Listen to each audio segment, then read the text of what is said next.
Hello learners, welcome to you on the channel Learn Economics. I am Rohit sir and I have qualified NET exam 5 time in economics.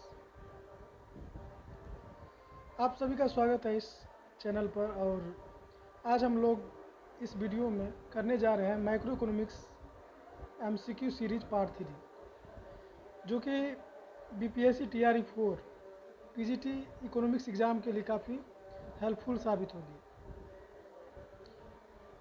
तो अगर आप first time इस channel पे आए हैं तो channel को सब्सक्राइब करें और साथ ही अपने फ्रेंड्स के बीच शेयर करें।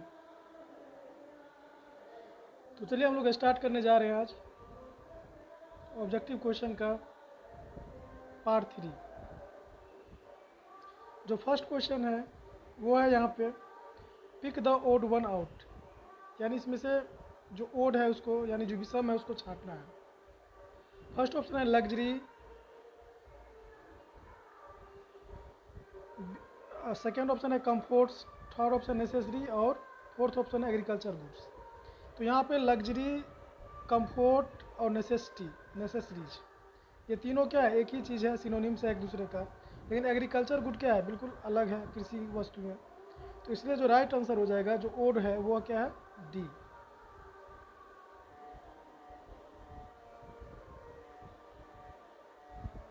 Moving to next question. Second question है कि चॉइस इज ऑलवेज कंस्ट्रेंट और limited by the dot dot of our resources. First option है स्कार्सिटी, सेकेंड ऑप्शन है सप्लाई, थर्ड ऑप्शन है डिमांड और फोर्थ ऑप्शन है अबुडेंस। चॉइस जो होती है हमारी वो कंस्ट्रेंट हो जाती है, वो किसके द्वारा, वो रिसोर्सेज के द्वारा। और वो रिसोर्स क्या है, चूँकि human wants are unlimited and resources are limited. मानव की जो आवश्यकता होती है वो क्या होती है, अनंत होती है, लेकिन उसके पूरा करने के लिए साधन क्या होते हैं, सीमित होते हैं। तो चूँकि रिसोर्स जो है वो स्कार्स होते हैं, इसलिए हमारी जो चॉइस होती है वो ऑलवेज क्या हो जाती है, कॉन्स्टेंट हो जाती है, कॉन्स्टेंट हो जाती है और लिमिटेड हो जाती है। सो राइट आंसर क्या हो जाएगा, स्कार्सिटी। थर्ड क्वेश्चन है यहाँ पे the chief exponent of the cardinal utility approach was. उपयोगिता विश्लेषण, कार्डिनल यूटिलिटी जो है, कार्डिनल उपयोगिता जो है, गणनावाचक उपयोगिता विश्लेषण के मुख्य जो एक्सपोनेंट थे वो कौन थे, मुख्य प्रणेता कौन थे। पहला ऑप्शन है यहाँ पे JR हिक्स, सेकेंड ऑप्शन है RGD एलन, थर्ड ऑप्शन है मार्शल और फोर्थ ऑप्शन है स्टिगलर। तो जो गणनावाचक उपयोगिता है विश्लेषण वो दिया गया था किसके द्वारा, कार्डिनल यूटिलिटी अप्रोच जो है वो दिया गया था किसके द्वारा, मार्शल के द्वारा। सो राइट आंसर क्या हो जाएगा यहाँ पे, सी। नेक्स्ट क्वेश्चन की तरफ मूव करते हैं।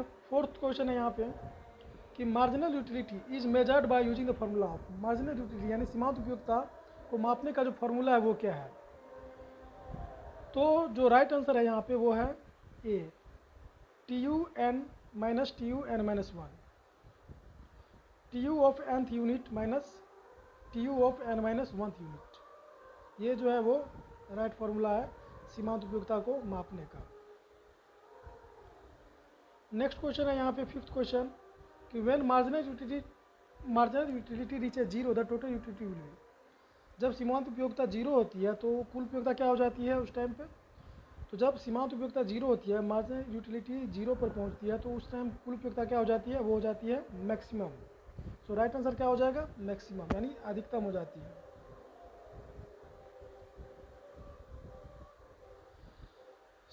सिक्स्थ क्वेश्चन है Gossen's first law is known as. Gossen का जो पहला नियम है वो जाना जाता है किस नाम से।